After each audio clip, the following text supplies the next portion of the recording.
There's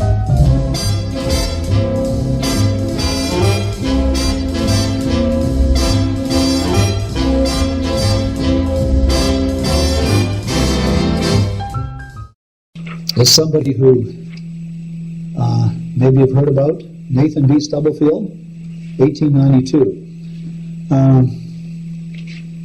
In some strange way, this is a bit of a throwback, and he isn't really dealing with Hertzian waves, as we'll see.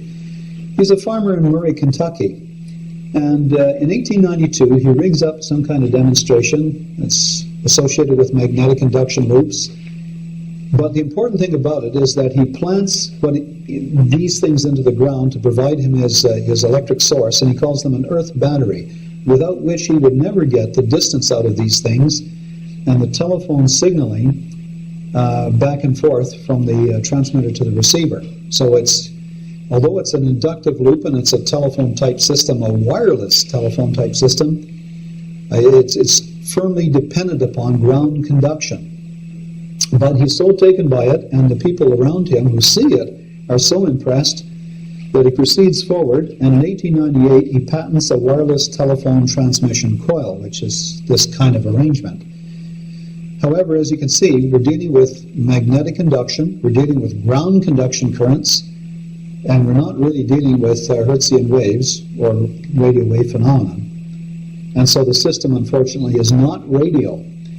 However, later on, in 1902, he gives a demonstration in Washington and back in Kentucky, and he proposes a much larger system. And he erects these telephone lines, and his little carriage can go, a boat can go in between all of this. And he has his telephone equipment, his box, and if the carriage has a little receiver unit like this, it can both receive and send in communications, telephone-wise, to the central station. Only, as you can see, all of this corresponds to a large inductive loop, right? So it's magnetic induction. Ground conduction currents apparently are important, but nonetheless, it is a little bit more sophisticated magnetic induction system, and it is not radio. The next guy on the scene is somebody who arrives at around the same time as Crook said, you know, you can use those Hertzian waves to produce wireless telegraphy. And Nikola Tesla comes along, 1893. He's Serbian, but he does all of his work in the U.S. and he takes out U.S. citizenship. And he begins to experiment in this year and the year before that with high-frequency, high-voltage transmission of radiant energy, he calls it. So yes, he uses induction coils, and yes, he uses spark gaps, but they're very sophisticated spark gaps. And later on, a guy by the name of Poulsen is to suggest that if you have a strong magnetic field between the spark gap, you can regulate it so that the pulsations that take place are less damped and more controlled. And you get almost a continuous wave transmission out of that. So Tesla publishes his lectures and he gives demonstrations. He doesn't bother to patent anything. He just sort of gives it to the world.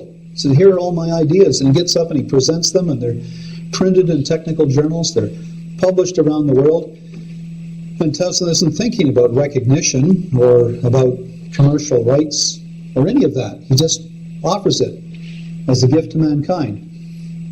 And what he does is in 1893, in his lectures in St. Louis, which are published and dated and everything, so this is confirmed, he provides a system which you have to call a kind of concept description or diagram. And he says that radio has got to have senders and receivers, and it's got to have antennas, and they have to be rounded at the end of inductive loads or reactances, and the output and the inputs of these things. He talks about the antenna circuits themselves have to be tuned and resonant with inductors and capacitors. And then he talks about adjustable tuning. He's got everything there. It's all there. It's radio. It's radio in every sense of the modern word, except, unfortunately, for one little thing.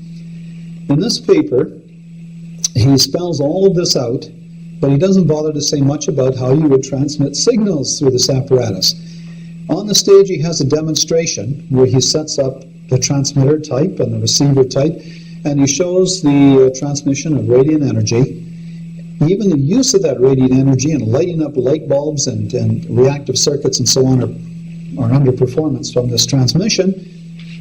But his allusion to wireless communication is just that, on the side. It's just, and if you want to use this system to transmit wireless messages or something else, you can do that, and here's how it should work. But he doesn't bother to spell out about modulation or about detection. It just doesn't.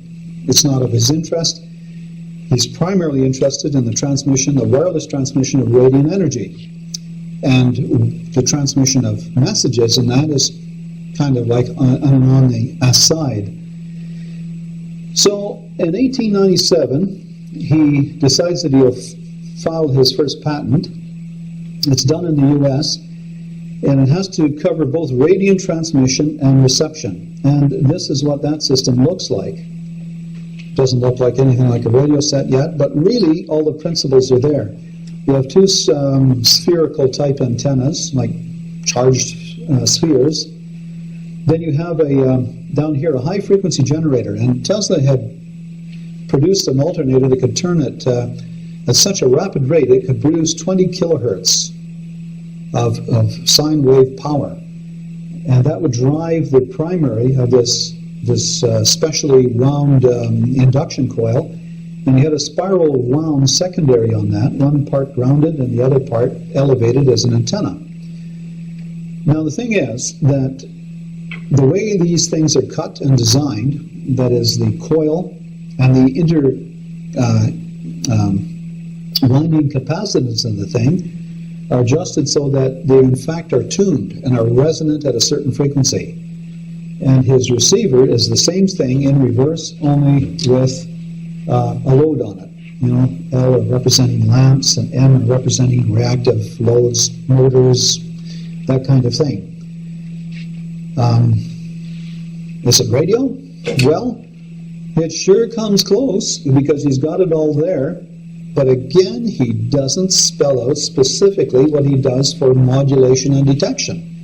By this particular time, people are already experimenting with coherers, detectors, and with telegraph keys. And all he'd have to do is show in his diagram, okay, I'm going to interrupt this primary current with a telegraph key, turning it on and off, in tune with Morse code. And all I have to do over the other end here is put a coherer in there and draw off the signal. I mean, it was so easy to do, but he doesn't provide it in his patent. In his patent, he says you can do this if you want, but he doesn't spell out the practical details. This patent actually comes out before Marconi's patents, and it's the subject over which, in 1943, the U.S. Supreme Court comes along and says, Tesla has prior right to radio patents before Marconi, at least in this country. We'll discuss in a minute what Marconi did in the UK. In 1898, he has progressed so rapidly in developing this kind of thing that he builds a boat about this long, and he puts in it radio and enough mechanical systems linked to the decoding of the radio signals that he can make the boat in a large tank, a demonstration tank in New York City, perform all sorts of stunts. The thing can go around, and he can command it at will. He just speaks into a microphone, and of course he's pushing some buttons. And it's the example of the first radio-controlled mechanism in history, the first radio-controlled mechanism of any kind of sophistication, because other people could turn on bells and so on, but this is really a radio-controlled mechanism. So he is, if nothing else, he's certainly the father of radio control. Question is he the father of the radio? Well, we're dealing with events that are all happening very quickly now and all in the same time frame. And while Tesla was in 1893 saying this and providing a concept design, in 1894 along comes Oliver Lodge, and he was later on knighted for all of his contributions to the British Empire, and he was called Sir Oliver Lodge. In 1888, he did the same work as Hertz, only he was on vacation in the summer when Hertz brought out and published his his experimental proof for Maxwell's electromagnetic theory. And while he was on vacation, he turned open a technical publication and read this, and he said, "This is my work." Oh well, he got the jump on me, and he published a few weeks later. So he duplicated Hertz's findings and confirmed Hertz's output in his findings. In 1894, he took Branly's coherer. Remember that tube with the filings, the metal pieces in it that when an electric current goes through it, sort of adheres together and allows a current to flow in conjunction with the signals that's received. And he now has a very sensitive detector, far more sensitive than a spark gap for receiving radio waves. In 1894, he gets up in front of the British Association that's held in Oxford, Association of Scientists and Engineers, and he gives a documented demonstration. It's a matter of record in August of that year, and he provides what is, in fact, a wireless telegraph system. And this is it here. Very simple still.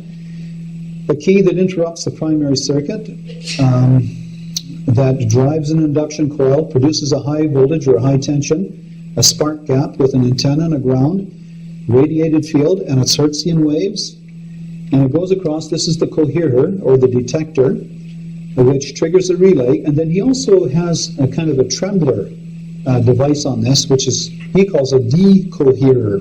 And every time the coherer then sort of locks into position, allows a signal, the trembler comes along and taps it to loosen the metal filings again to allow a new signal to be received. Pretty simple, but it works. And a relay, and then a galvanometer to indicate the fluctuations in current. Now, does he send a message? Well, he sends a type of message. And he has his assistant tap the key on and off in varying degrees, like dots and dashes, almost like Morse code. He doesn't say this is Morse code, but that's in effect what it is. And he receives the dots and dashes on the other side. All this is demonstrated, all of it is presented, all of it is documented, all of it is dated, all of it is authenticated. Is it radio? Well, it's radio in every respect except that the primary and the secondary, or the primaries of the transmitter and the receiver, are not tuned. They're not in resonance. But it is radio. It is primitive radio. And in 1898, he applies for a patent, which is granted for that circuit. Okay. Then, where are we? Whoa, running out of time. Along comes Marconi. Finally, after all this, along comes Marconi. In 1893, when Tesla was doing his work, Marconi was he wasn't even started. He was just starting to think about a year or two later, the findings of Hertz. He was just starting to experiment. But in 1896, finally, Marconi gets on the scene. And in 1896, in June, he obtains his first wireless telegraph patent. Now, here was Lodge, a year before, no, in fact, it was 2 years before that, had already documented or published a circuit, a practical radio circuit, a primitive one, but it works. Along comes Marconi, and 2 years later, he produces a system in his patent that's just about identical to that of Lodge's. And you'd wonder if he's just simply, conveniently borrowing and copying. Lodge didn't patent it, though, until later. Like, Lodge's patent doesn't come up until about a year later. And then Lodge thinks, okay, I better get out and patent this thing. And the reason Lodge didn't do that is because Lodge is first and foremost a scientist. And he's thinking about experimenting with this phenomenon and showing the possibilities of, this possible invention. Marconi is a hard-nosed, practical guy who's got a real keen entrepreneurial sense. And he knows a good idea when he sees it. He's going to go out there and he's going to patent it as quickly as he can. Doesn't matter who else he's stealing from. He's going to get on the scene and he's going to get the thing out there and commercialize it as quickly as possible. At this time, a lot of people, too, thought that radio communications or wireless telegraphy was pretty limited because Hertzian waves, after all, were just a line-of-sight phenomenon. So they were going to be restricted to short distances at best. And, we had telegraph in place to handle short-distance communications, and even longer ones, didn't we? So they didn't really see the practical necessity of it. Marconi doesn't see it either because he's relatively uneducated. He doesn't understand all the electrical theory. He doesn't understand about the limitations on Hertzian waves, but he sees a commercial possibility, and he goes out and he starts to patent things. So in 1900, he tries to patent in the U.S., and the U.S. turns it down. The U.S. Patent Office says, no, Tesla was here first. And they hold him up. And he sets up a telegraph company, raises a lot of money, a lot of family-sponsored money here. Says, well, the thing to do is to go up and buy patents so they're not going to interfere with my attempt to commercialize this.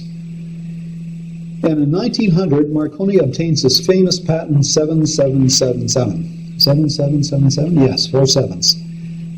This is the one that the books refer to as the start of modern radio. And you look at it, and yes, you have tuning. This is the transmitter, both in the antenna circuit and in the RF drive circuit. Here's the spark gap. You have tuning in the receiver, both in the antenna circuit and in the detector part of the circuit. And this goes to a Morse printer, which just sort of clicks on and off according to the dots and dashes of the sent telegraphy. So, yes, but this is a circuit that represents his work around 1900. And his claim to fame is that he got the first jump by 1896, the patent then. But the proof of invention, 2 years later. Lodge was in there first. So we go on, and in 1901 is the famous transatlantic experiment where he sets up the station and he receives over 2,000 miles distance Morse code wireless telegraphy. And all the world jumps up and applauds him and says, this is absolutely wonderful, this is amazing. You have to give Marconi credit for one thing, is that he did not have the limited vision of the scientists who said this is not a long-distance form of communication. He himself didn't know, but he just kept trying, and it happened. And in 1901, he goes out and he buys the previous patents from Dolbear, Edison, Lodge. We don't know if he tried to go after Tesla. I guess if he did, Tesla didn't comply. And in 1906, the U.S. office was prevailed upon to relent and allow his patent. And it was finally awarded. In 1909, he receives the Nobel Prize in Physics as the person who contributed most to wireless telegraphy. Well, so we're right at the end of things here, and we can just sort of wrap it up. Let me quickly refer to a number of other people that you might have heard about, maybe. We mentioned 1895 Alexander Popov. Well, all he did in that year, and that was a year before Marconi did what he did to get his patent, all he did was he used a Lodge-type receiver in St. Petersburg in Russia only to receive electromagnetic radiations. He was looking for a storm detector. He wasn't even interested in communication. And later on, it's reported, but not well documented, so therefore it doesn't comprise invention anyway, that he could send a message from a receiver, transmitter to a receiver.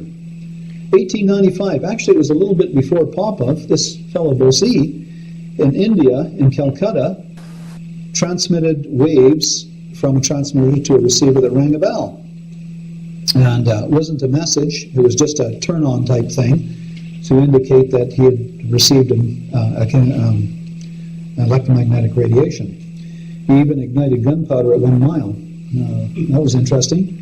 And in 1897, he went before the Royal Institute in London, and he used microwaves. He's the first one to use microwaves. You'd think with primitive equipment somebody couldn't generate microwaves, but he did so, and he showed them how they had the same properties of electromagnetic radiation of lower frequencies. Now our guy's got to get in there. Here's Reginald Fessenden. He was born in Quebec, Canada, and his claim to fame is that although he was right up here doing work, you know, the primitive type of experimentation and so on these other guys were doing, they had the jump on him for that part of it. But where he comes in and where he shines is that he demonstrates AM broadcasting from Massachusetts on Christmas Day in 1906. And he gets up and he talks into the microphone, he reads poetry, he plays the violin, and he's got a friend, and it's transmitted. And it's actually an AM broadcast. And he's able to do it by using the Alexanderson alternator. This is a thing that generates or pumps out 100 kilohertz, 100,000 cycles per second of electromagnetic radiation continuously flowing.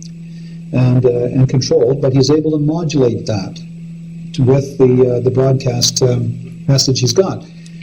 In fact, that alternator is one that Tesla himself designed, and he had it operating at 20 kilohertz, so it's just an improvement over Tesla's.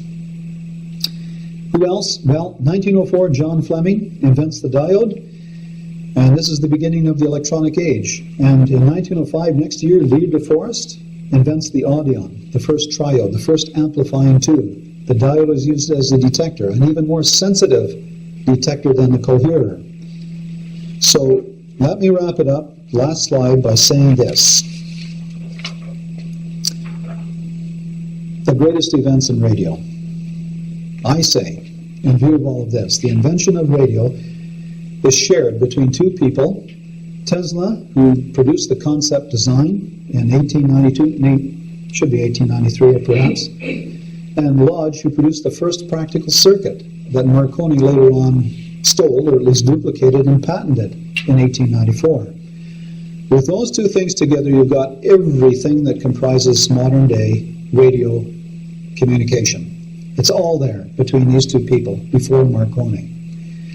However, you got to give Marconi credit. This guy was determined. He knew a good deal when he saw it, and he produced the first long-distance demonstration that really opened up radio to the world and said, this is the wave of the future. Here's how we globalize radio communication. He did it, and he deserves a heck of a lot of credit for it. The invention of electronics with Fleming and de Forest with their vacuum tubes that started the electronic age for us, because all before this was all electrical stuff. Now it was all electronic, and then radio blossomed and exploded out from that point.